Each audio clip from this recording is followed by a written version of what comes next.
की इस वीडियो में बात करेंगे वज़ीर आज़म इमरान खान की कामयाबियों की, जो कड़े और मुश्किल वक्त के बावजूद ख़ुद को कौमी लीडर जो है वो साबित कर रहे हैं। मुखालफिन के शदीद दबाव और उसके साथ साथ वो नेगेटिव कैंपेन जो पहले दिन से जब से वज़ीर आज़म इमरान खान इक़्तिदार में आए हैं उनके ख़िलाफ़ चलाई जा रही है। इसके बावजूद इमरान खान ने कौमी मफाद में बेहतरीन फ़ैसले किए। ना सिर्फ कौमी मफाद में बेहतरीन फ़ैसले किए गए बल्कि आलमी सतह पर भी वज़ीर आज़म इमरान खान ने अपनी सलाहियतों का लोहा मनवाते हुए नरेंद्र मोदी को पीछे छोड़ दिया है। वो तरक्की याफ्ता ममालिक जिनके करीब समझे जाते थे भारतीय वज़ीर आज़म नरेंद्र मोदी, वो तमाम तरक्की याफ्ता ममालिक आप कह सकते हैं कि आज नरेंद्र मोदी पर वज़ीर आज़म इमरान खान को तरजीह दे रहे हैं। यह खबर नाज़रीन आपके साथ शेयर करेंगे, लेकिन इससे पहले नाज़रीन दो और अहम खबरें हैं वो आपके साथ शेयर कर लेते हैं। हालात की तमाम नज़ाकतों के बावजूद जहांगीर तरीन और वज़ीर आज़म इमरान खान एक दूसरे के साथ खड़े हैं। और दूसरा, ये जो पावर स्कैंडल आया है उस पर जो हुकूमत ने कमीशन बनाने का फ़ैसला किया है, इतलात ये आ रही हैं कि हुकूमत माजी के एक दबंग जज को इस कमीशन का सरबराह बनाना चाहती है। और नाज़रीन, आप ज़ाहिर सी बात है कि पावर स्कैंडल के हवाले से जो रिपोर्ट सामने आई थी उसके बहुत सारे कंटेंट आप तक पहुंच चुके हैं, मदरजात जो है वो आप जान चुके हैं। उसमें ये बताया गया था जो 13 सालों की इंक्वायरी की गई थी कि ये पाकिस्तान की तारीख़ का सबसे बड़ा मालियाती स्कैंडल है। और इसीलिए जब ये रिपोर्ट काबीना में आई तो उसकी मुखालफत भी हुई, लेकिन हुकूमत ने यह फ़ैसला किया कि हम इस रिपोर्ट को पब्लिक भी करेंगे और इस मामले की मज़ीद हतमी तहकीकात के लिए, ताकि अगर इस मामले पर अदालत जाना पड़े तो एक तहकीकात पहले से, ठोस तहकीकात पहले से मौजूद होने चाहिए। तो हुकूमत ने कमीशन बनाने का फ़ैसला किया था और उसके लिए TORs भी बनाने थे। अब ये इतलात आ रही हैं, सोर्सेज के ज़रिए बताया जा रहा है कि माजी के एक दबंग जज जस्टिस रिटायर्ड एजाज़ अफजल खान, जो गुज़िश्ता साल सुप्रीम कोर्ट के जज थे, रिटायर्ड हो गए थे, उन्हें इस कमीशन का सरबराह बनाने पर उनके नाम पर गौर किया जा रहा है। और नाज़रीन, आपसे भी जस्टिस एजाज़ अफजल खान साहब का नाम ढका छुपा नहीं होगा। पनामा के मुकदमे में जब सुप्रीम कोर्ट का जो 5 रुकनी लार्जर बेंच बनाया गया था, पहले 2 जजेस ने नवाज शरीफ को नाअहल करार दिया था, तो बाकी जो 3 जजेस बचे थे उस बेंच की जो सरबराही कर रहे थे वो जस्टिस एजाज़ अफजल खान थे। और जब JIT की रिपोर्ट आई थी तो उस जो JIT की रिपोर्ट की रोशनी में नवाज शरीफ को जस्टिस एजाज़ अफजल खान ने जो फैसला लिखा था उसकी रोशनी में नाअहल करार दिया गया था और शरीफ ख़ानदान के ख़िलाफ़ 3 रेफरेंस दायर करने का हुक्म दिया गया था। सिर्फ यही नहीं, बहरिया टाउन जिसके बारे में ये कहा जाता है कि उस पर कोई हाथ नहीं डाल सकता था, किसी अदालत से उनके ख़िलाफ़ फ़ैसला नहीं आता था। कराची में जो सिंध हुकूमत की जानिब से ज़मीन दी गई थी बहरिया टाउन को अपना एक प्रोजेक्ट बनाने के लिए, वो मामला सुप्रीम कोर्ट तक पहुंचा। ना सिर्फ वो पहुंचा बल्कि रावलपिंडी और जो मरी के प्रोजेक्ट्स हैं उन पर भी सुप्रीम कोर्ट ने कार्रवाई की। जस्टिस एजाज़ अफजल की सरबराही में ये बेंच बना था, तो इन्होंने ये तमाम जितनी भी अलॉटमेंट हुई थी बहरिया टाउन को, चाहे रावलपिंडी में, चाहे कराची में, चाहे मरी में हुई थी, इन तमाम अलॉटमेंट को गैर कानूनी करार देते हुए दोबारा से इसकी एग्जामिनेशन करके जो सही कीमत थी ज़मीन की वो वसूल करने का हुक्म दिया था। और इसी जस्टिस एजाज़ अफजल खान के फ़ैसले की वजह से बहरिया टाउन फिर हमने देखा कि 460 अरब रुपए देने के लिए राज़ी हो गया। अब जैसा कि मैंने आपको पहले बताया कि हुकूमत ये गौर कर रही है कि जस्टिस एजाज़ अफजल जो कि रिटायर्ड हो चुके हैं सुप्रीम कोर्ट के जज के हैसियत से, क्यों ना, ज़ाहिर सी बात है कि उनका एक बड़ा बैकग्राउंड है बतौर जज। क्रिमिनल जो लॉज हैं, क्रिमिनल जो मुकदमात हैं, उन्हें किस तरह से सुनना है, किस तरह से उस पर कार्रवाई आगे बढ़ानी है, उन्हें बहुत अबूर हासिल है। तो गौर किया जा रहा है कि क्यों ना उन्हें कमीशन का सरबराह जो है वो बना दिया जाएगा। दूसरी जो अहम खबर थी, जो हमने इसी खबर के साथ अटैच करके आपको बताई कि हालात की नज़ाकतों के बावजूद आज भी जहांगीर तरीन और वज़ीर आज़म इमरान खान एक दूसरे के साथ खड़े नज़र आते हैं। इख्तलाफ मौजूद हैं, गलतफहमियाँ मौजूद हैं आटा चीनी बहरान की रिपोर्ट आने के बाद, लेकिन अब भी ज़राए से जो हमारी बात हुई है वो ये बताते हैं कि जहांगीर तरीन चीनी की रिपोर्ट आने के बाद काफ़ी ज़्यादा परेशान हैं, उन पर दबाव भी है, लेकिन इसके बावजूद भी वो एक कहते हैं कि उनका अगर एहतसाब होना है तो वो अपने एहतसाब के लिए ख़ुद को पेश करते हैं। लेकिन वो ये भी बताते हैं ज़राए के जहांगीर तरीन ये कहते हैं कि उन्हें फेयर ट्रायल का मौका मिलना चाहिए और वह एहतसाब से घबराने वाले नहीं हैं, लेकिन उसके साथ साथ उन्हें बहुत सारे ख़दशात भी हैं। लेकिन वो साथ साथ ये भी बताते हैं कि वो वज़ीर आज़म इमरान खान के आज भी साथ खड़े हैं और इसकी वजह ये बताई जाती है कि जहांगीर तरीन ये कहते हैं कि क्योंकि उन्होंने ख़ुद वज़ीर आज़म इमरान खान की हुकूमत बनाने में, वज़ीर आज़म इमरान खान को वज़ारत उज़्मा के मनसब पर बिठाने में बड़ा अहम किरदार अदा किया था, तो लिहाजा वो किसी ऐसी मूव का हिस्सा नहीं बनना चाहते, कोई ऐसी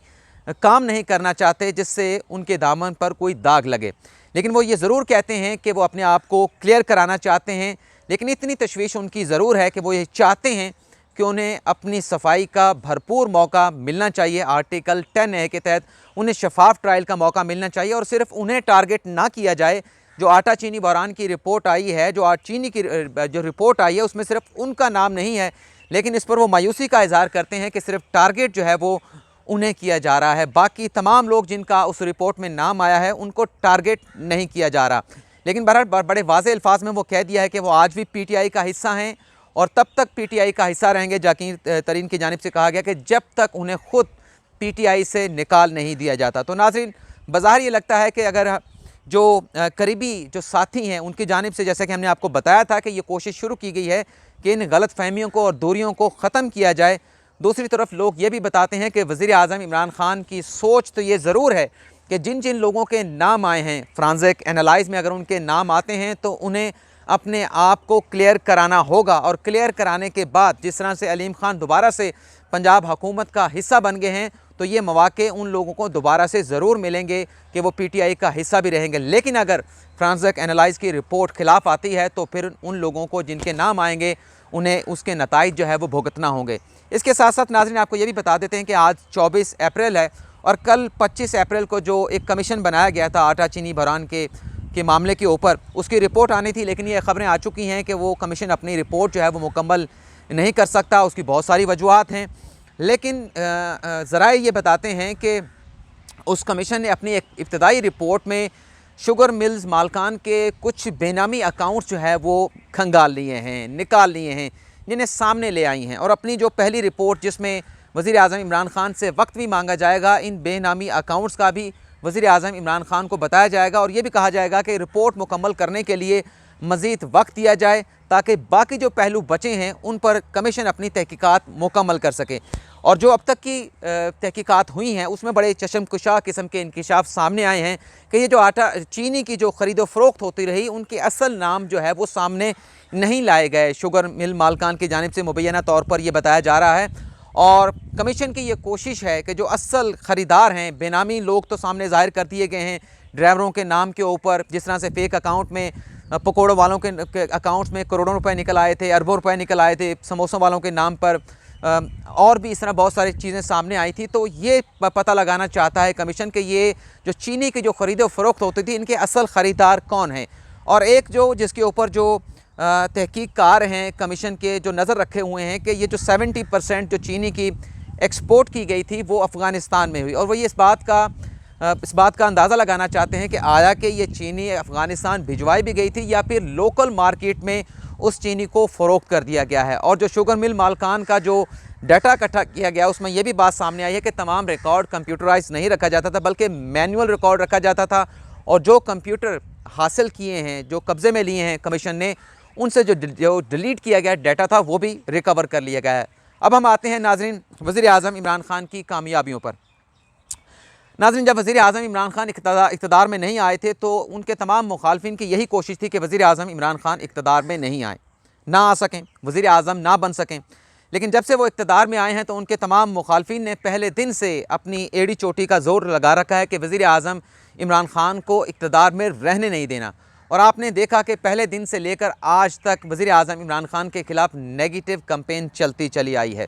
और अभी जब कोरोना वायरस की वबा का सामना करना पड़ा है पाकिस्तान को, इसकी आड़ में जो मुखालफिन थे उनकी जानिब से एक ऐसी नेगेटिव कैंपेन जो है वो शुरू की गई कि जो सिविल मिलिट्री ताल्लुकात हैं, जो तारीख़ की एक आइडियल सतह के ऊपर ठहरे हैं, तो कोशिश ये की कि इन ताल्लुकात में, सिविल मिलिट्री ताल्लुकात में दरार पैदा की जाए। वज़ीर आज़म इमरान ख़ान और इस्टेब्लिशमेंट के दरमियान जो है वो फासले पैदा किए जाएँ, फिर इसका नतीजा ये निकले कि वज़ीर आज़म इमरान ख़ान इक़्तिदार से बाहर हो जाए। लेकिन हमने देखा कि अभी हालिया चंद दिनों की जो डेवलपमेंट हुई हैं, इन तमाम नेगेटिव ख़बरों के बावजूद वज़ीर आज़म इमरान ख़ान ने फ्रंट से आकर लीड किया। सिविल मिलिट्री जो क़यादत है उनकी मुलाकातें भी हुई। कल वज़ीर आज़म इमरान ख़ान ने जो ISI का जो हेडक्वार्टर है वहाँ पर भी दौरा किया गया। सिक्योरिटी के मामला पर, पाकिस्तान के मौजूदा हालात पर DG ISI जनरल फैज़ हमीद साहब की जानिब से वज़ीर आज़म इमरान ख़ान को ब्रीफ़ किया गया। एक और ख़दशा भी जिसका हम आपको इजहार कर चुके हैं कि इन तमाम हालात में भारत में नरेंद्र मोदी को जो शदीद मुश्किलात का और दबाव का सामना करना पड़ा अवाम की जानिब से, वो एक ऐसी कोशिश करना चाहते हैं कि पाकिस्तान पर कोई और मिस एडवेंचर किया जाए, कोई और मिस सर्जिकल स्ट्राइक किस्म की एक चीज़ बनाकर पाकिस्तान पर जो है वो इस किस्म का एडवेंचर किया जाए, तो वो ये चीज़ें भी वज़ीर आज़म इमरान खान को तफसील से कल जो है वो इस मीटिंग में बता दी गई हैं, इस पर ब्रीफ किया गया है। लेकिन जो चीज़ें सामने आई हैं कि जो मुलाकातें वज़ीर आज़म इमरान खान की मिलिट्री क़यादत के साथ हुई है, उससे ये चीज़ें साबित हो चुकी, तमाम अफवाहें दम तोड़ चुकी हैं कि सिविल मिलिट्री ताल्लुकात आज भी अपने आइडियल लेवल के ऊपर मौजूद हैं और किसी किस्म की दरार हुकूमत में और इस्टेब्लिशमेंट में मौजूद नहीं है। और ये उन तमाम लोगों की कोशिश थी कि इन ताल्लुकात को ख़राब किया जाए, गलत फहमियाँ पैदा करके अपने मफादात जो हैं वो हासिल किए जा सकें। लेकिन इन तमाम हालात में हमने ये देखा कि वज़ीर आज़म इमरान खान ने, बल्कि मुझे तो ये लगता है ज़ाती तौर पे कि 92 के वर्ल्ड कप में जब पाकिस्तान सेमीफाइनल में पहुंचा था, फिर फाइनल में पहुंचा, तो उसमें वज़ीर आज़म इमरान खान ने ज़्यादा एग्रेसिवली, ज़्यादा सामने आकर जो है वो मुकाबला किया मुखालिफ टीमों का, ख़ुद फ्रंट से लीड करते हुए दिखाई दिए। वन डाउन आते थे जब बैटिंग पाकिस्तान की हो रही होती थी, तो वन डाउन पोजीशन पर खेलने के लिए आए, सेमीफाइनल में भी और फाइनल में भी। और इसी तरह यहाँ पर भी हमने देखा कि कोरोना की आड़ में जब वज़ीर आज़म इमरान खान को टारगेट किया गया, सिविल मिलिट्री क़यादत को टारगेट किया गया, तो वज़ीर आज़म इमरान खान ने फ्रंट पर आकर लीड किया और बेहतरीन फ़ैसले किए, जो अभी वक्त ख़ुद जो है वो साबित कर रहा है। और उसके साथ साथ जहाँ तक नरेंद्र मोदी की मैंने आपके साथ बात की, आपको मालूम है कि तरक्की याफ्ता ममालिक के साथ नरेंद्र मोदी के ज़्यादा बेहतर ताल्लुकात समझे जाते थे माजी में, जब पाकिस्तान में वज़ीर आज़म इमरान खान की हुकूमत नहीं हुआ करती थी, जब वज़ीर आज़म इमरान खान इक़्तिदार में नहीं बैठे थे, इक़्तिदार में अवानों से उनका कोई ताल्लुक़ नहीं था। लेकिन हमने देखा कि जब ये कोरोना वायरस की वबा आई, तो अमेरिकन सदर डोनाल्ड ट्रंप की जानिब से इंडियन वज़ीर आज़म को कहा गया कि क्लोरोक्वीन की जो मलेरिया की दवा है, इसे आप एक्सपोर्ट करें, हमें चाहिए, मुश्किल वक्त में हमें अपने लोगों को बचाना है। तो नरेंद्र मोदी ने इस पर पाबंदी हटाने से इनकार कर दिया, जिसके बाद डोनाल्ड ट्रंप की जानिब से बाकायदा जो है वो धमकी दी गई है। धमकी अमेज़ अल्फाज में ये कहा गया कि फिर आपको, इंडिया को, नरेंद्र मोदी को इसके नताइज का सामना करना पड़ेगा। फिर उसके बाद जाकर नरेंद्र मोदी ने उस क्लोरोक्वीन की दवा से पाबंदी हटाई और उसको एक्सपोर्ट करने की इजाज़त दी। इसी किस्म का राब्ता सुपर पावर ने, डोनाल्ड ट्रंप ने वज़ीर आज़म इमरान खान से भी किया था, और उसमें भी यह कहा गया था कि इस मुश्किल वक्त में आप हमारा साथ दें, हमें इस दवाई की ज़रूरत है, जिस पर वज़ीर आज़म इमरान खान ने बेहतरीन डिप्लोमेसी करते हुए काबीना के पहले इजलास में, जब ये राब्ता हुआ सुपर पावर की जानिब से वज़ीर आज़म इमरान खान के साथ, तो पहले काबीना के इजलास में ये फैसला कर लिया गया कि क्लोरोक्वीन पर जो पाबंदी है वो हटा ली जाएगी। और अब जैसा कि आपने देखा कि ये पाबंदी हटाने के बाद डोनाल्ड ट्रंप का वज़ीर आज़म इमरान खान के साथ टेलीफोनिक राब्ता हुआ, शुक्रिया अदा किया इस पाबंदी हटाने पर, और पाकिस्तान की मदद करने का इरादा भी किया और वेंटिलेटर देने की भी पेशकश की। ये बहुत बड़ी कामयाबी है वज़ीर आज़म इमरान खान की कि वो तमाम तरक्की याफ्ता ममालिक जो कभी नरेंद्र मोदी के साथ खड़े दिखाई देते थे, आज वज़ीर आज़म इमरान खान की बेहतरीन सलाहियतों की वजह से, जो उन्होंने अपनी सलाहियतों का लोहा मनवाया है, उनके फ़ैसलों की वजह से आज पाकिस्तान के साथ खड़े दिखाई देते हैं। तो नाज़रीन, आज की इस वीडियो में